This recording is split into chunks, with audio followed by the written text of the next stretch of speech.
Assalamualaikum anak-anak. Hari ini kita akan belajar pendidikan kewarganegaraan. Nah, untuk materi hari ini kita akan belajar tentang pengamalan nilai-nilai Pancasila. Sudah siap belajarnya?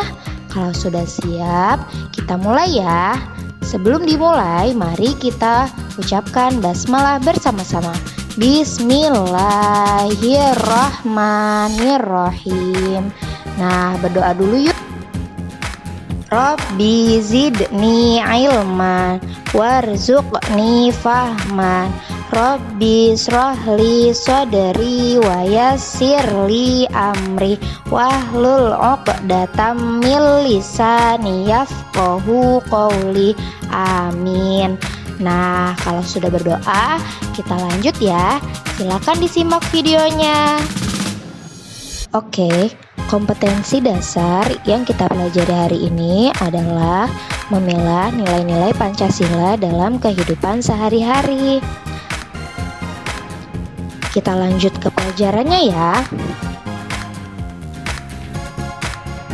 Baik anak-anak, hari ini kita akan belajar pendidikan kewarganegaraan dengan tema pengamalan nilai-nilai Pancasila.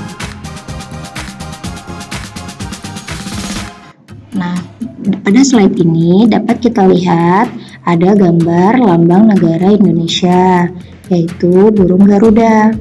Pada bagian tengah burung Garuda terdapat perisai yang berisi lambang-lambang sila Pancasila. Oh iya, apa sih pengamalan Pancasila itu? Nah, pengamalan sila Pancasila artinya penerapan nilai-nilai Pancasila dalam kehidupan sehari-hari. Baik, kita mulai dari sila pertama, bunyinya ketuhanan yang Maha Esa. Lambang dari sila pertama adalah bintang. Nah, sila pertama mengajak kita untuk percaya kepada Tuhan dan melaksanakan perintahnya. Nah, kita mulai contoh-contohnya. Contoh pengamalan sila pertama. Yang pertama ada berdoa sebelum makan. Kita sebagai umat Islam, sebelum makan kita harus berdoa terlebih dahulu agar makanan yang kita makan menjadi berkah. Lalu yang kedua ada sholat 5 waktu. Nah, sholat 5 waktu merupakan bentuk ketaatan kita kepada Allah Subhanahu wa Ta'ala. Selanjutnya, bersyukur. Apa yang sudah diberikan oleh Allah, kita wajib mensyukurinya.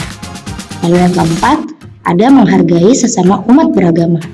Jadi, meskipun kita hidup berdampingan dengan orang-orang yang berbeda agama, kita harus tetap saling menghargai. Karena itu merupakan pengamalan sila pertama. Selanjutnya, sila kedua, kemanusiaan yang adil dan beradab. Lambangnya rantai. Nah, sila kedua ini mengajak kita untuk bersikap saling mencintai sesama manusia. Kita lanjut ke contoh pengamalan sila kedua. Yang pertama ada menolong korban bencana alam. Nah, pada gambar dapat kita lihat ada para relawan yang sedang menolong korban bencana alam. Kita sebagai sesama manusia harus saling tolong-menolong. Nah, yang kedua, menolong teman yang sedang terluka. Jika kita melihat teman kita terjatuh, maka kita harus segera menolongnya. Jangan memilih-milih. Nah, kita sesama teman atau sesama manusia harus dan wajib saling tolong-menolong. Yang ketiga, ada membantu ibu di dapur. Nah, sebagai anak yang soleh dan soleha, maka kalian harus selalu membantu orang tua ya. Lalu yang keempat, ada sikap sopan dan santun. Nah, kalian sebagai anak yang soleh dan soleha harus berbakti kepada orang tua. Jangan hanya kepada orang tua saja, tapi kepada orang yang lebih tua, kalian harus bersikap sopan dan santun. Sesama teman juga ya. Nah, sila ketiga, Persatuan Indonesia. Sila ketiga dilambangkan dengan pohon beringin. Nah, sila ketiga mengajak kita untuk cinta terhadap bangsa Indonesia. Contoh pengamalan sila ketiga. Yang pertama ada bangga dengan produk Indonesia. Nah, sebagai anak Indonesia yang baik dan hebat, kalian harus bangga dengan produk yang dihasilkan oleh Indonesia. Jangan bangga kalau kalian beli-beli barang dari luar negeri, karena itu kalian tidak mengamalkan sila ketiga. Lalu selanjutnya ada cinta tanah air.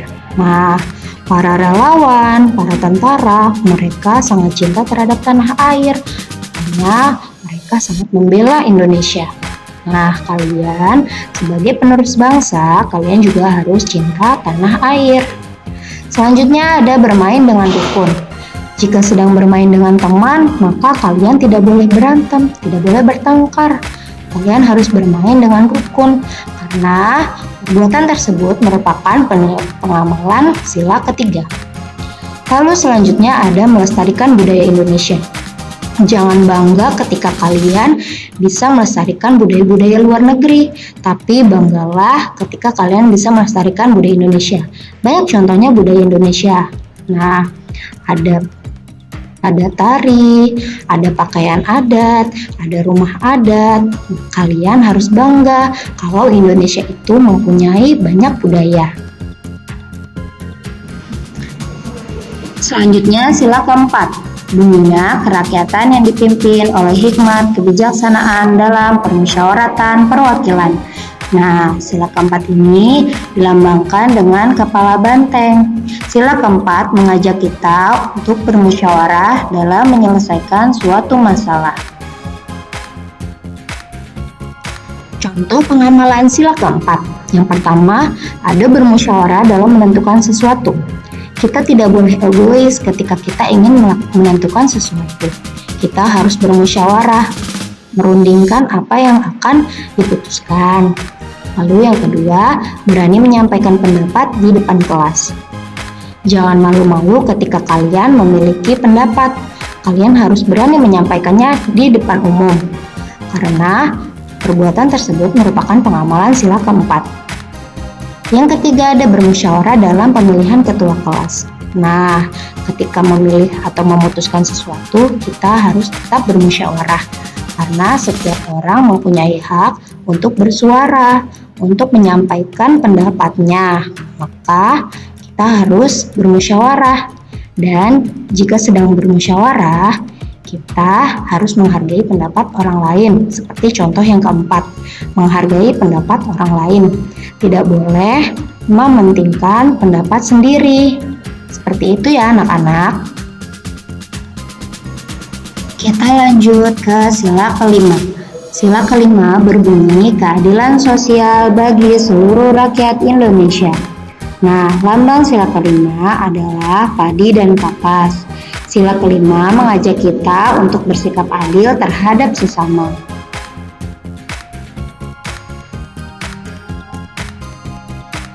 Kita lanjut ke contoh pengamalan sila kelima.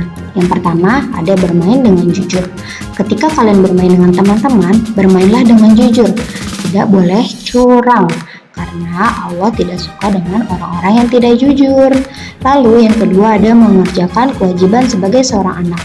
Sebagai seorang anak yang soleh dan solehah, kalian harus melaksanakan kewajiban kalian.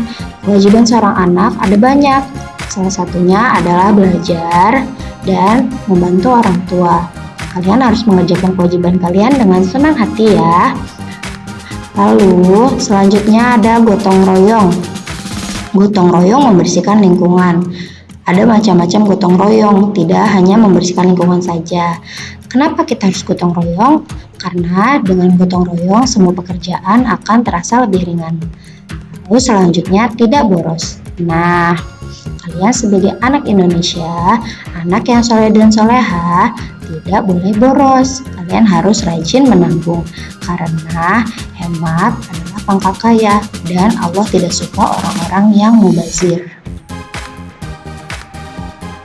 Nah, anak-anak, sekian penjelasan dari Ibu. Semoga bermanfaat dan semoga kalian bisa mengamalkannya dalam kehidupan sehari-hari.